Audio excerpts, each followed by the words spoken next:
I think I share a lot of similarities with all chefs. I think I could say that safely because we all go through a journey in our development as chefs. One of the things that you would find, you go through different phases of trying to find yourself as a chef, and it could be a struggle sometimes, because you get kind of frustrated sometimes because you don't know really and truly what is your identity, what is my craft, what is my identity as a chef, what do I represent.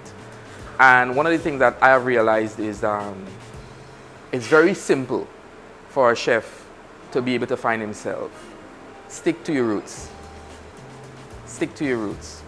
Trust in what you know as a child and what you've grown with as a child. Trust that what you saw your mother doing, your grandmother doing, when you go out to your family and you will go and enjoy a little barbecue on the beach, a little cook up by the neighbor's house. Trust that that is your roots and that is your foundation. In my entire career, I think when I moved to Martinique and I worked over there for 4 years, that was the time I think I found myself as a chef. And it was very simple why. Here I was in a French Caribbean island. Can't speak a word of French. I ended up learning French in about 3 years. I could speak French now fluent. I'm very happy for that. And I was able to learn the roots of French Caribbean cuisine. I was very fortunate as well to work with this chef who is a renowned chef over there. His name is Josh Aldridge. This guy is an amazing guy. And I think he is the guy who helped me to find my identity. And when I went over there, he is a strong advocate for using local ingredients. He's won several awards. This guy, when he goes to France, he's like a celebrity, right? Because of what he has taken our Caribbean food and elevated to, okay? And when I saw that, I then realized, hold on, there is an opportunity for us to be great in using our own local products, right? And even moving to Martinique, I saw how they received me. They didn't care about what I saw the Frenchman doing. They didn't care about that. They want to see what you could do. What you could do from your country. So tell me, what is a St. Lucian dish? And cook that St. Lucian dish for me. And let me try something different. And I'm telling you, you'll be amazed. And this is what I say this to chefs all the time. When you have the opportunity to travel, it will really open your mind. It'll open your mind, and it will also give you the confidence to embrace who you are. Because then you will see how people on the outer world respect you and respect your cuisine. So one of the things is, go out and get fresh ingredients, right? When you are preparing a dish, if you start off with garbage, you will end with garbage, okay? Chefs have, most chefs, they're very busy, and so they rely on purchasers and so on to be able to give them the product that they need. Source fresh product, locally grown product, right? When you do a piece of fish, or you make, your national dish, green fig and saltfish salad, right? You would be amazed when you use fresh product, which we have available all the time. It's just that sometimes we're too lazy to just go and find the fresh product, right? Use fresh ingredients. Use your techniques as a chef. What you've learned is the best way to prepare any dish. And use your fresh product, and I guarantee you, you will have the best chance of producing a great dish. When you look at St. Lucia, there's a lot of French influence, Most of the names of the village are French names. And when you look at sometimes the type of dishes that we produce, most of it has some sort of link to French cuisine. So I would strongly say that it is French Caribbean. But as chefs, you know, we sometimes we take influence from different type of cuisine, and we try and incorporate and infuse it with what we do, you know. So Asian cuisine is, you know, is on the high, you know, it's fresh, it's clean, you know, it's healthy. People follow that. Take it. You're not in China, you're not in Singapore, right? Take it, understand some of the techniques that they use. You could even incorporate some of the ingredients, but bring it back and tie it back to where you're from. Bring it back and tie it in. You don't have to go importing ingredients from Asia to be able to make a wonderful dish. You could take some of what they have and some of what you have, make your product be the star on the plate, and make it shine.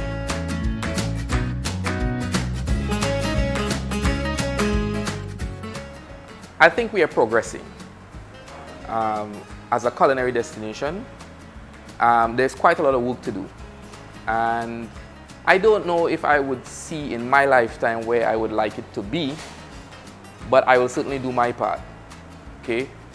I will plant my seed. I will make sure that people know what is the direction we should take, okay? And it's not about me really, right? It's not about me. It's about St. Lucia. It's about Caribbean cuisine, okay? And so whenever I have the opportunity, I try to educate. You know, this is why I became the manager of the culinary team. Another thing I would say to you is that when you're plating a dish, you have to think about the amount of steps that you take to putting down food onto a dish, right? If you have 4 dishes and each dish takes 10 steps, can you imagine the amount of time you will take to plate that 4 dishes? Your food will get cold and you will go over time and you will lose points. So at the end of the day, all that hard work was gone in vain. Take that into consideration. I do have a lot to offer, even if I might seem like I don't. I do have a lot to offer. I'm a very simple chef, but even if I'm a simple chef, you can see my love in my food. And just expect a whole ball of passion and excitement and just positivity. It was a wonderful avenue for me to be able to have that one-on-one with young people and with aspired chefs of how they should kind of position themselves in the industry to be able to add value to the great product that we have, okay?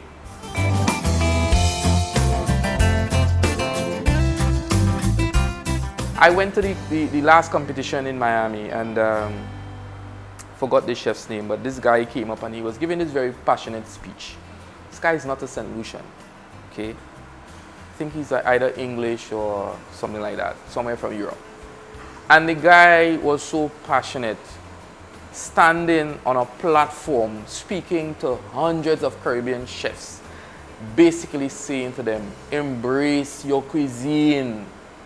It is the next cuisine, right? But you all are the ones to make it succeed, right? Just embrace it. This guy was passionate about it, right? Because he lived in the Caribbean for a while and he saw the potential of the cuisine, right? And he knew that the flavors, the ingredients that we have sitting right in our backyard, it's a gem.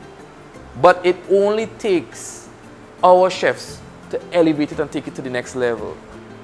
I consider my kitchen here as a culinary school, right? And any young chef that comes through my hand,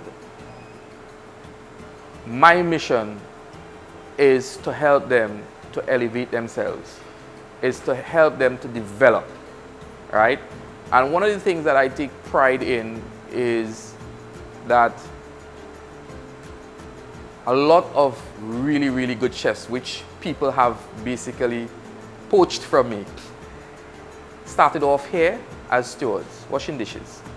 And I pride myself on that, okay? Because if you could take somebody who is willing to start at the bottom and that person is passionate and you could help to shape that person into having a bright future, I think that's a great success. Samuelson is a great chef who has done quite a lot in the United States with Food Network and so on. And you see, this just, it confirms in my mind that I am doing the right thing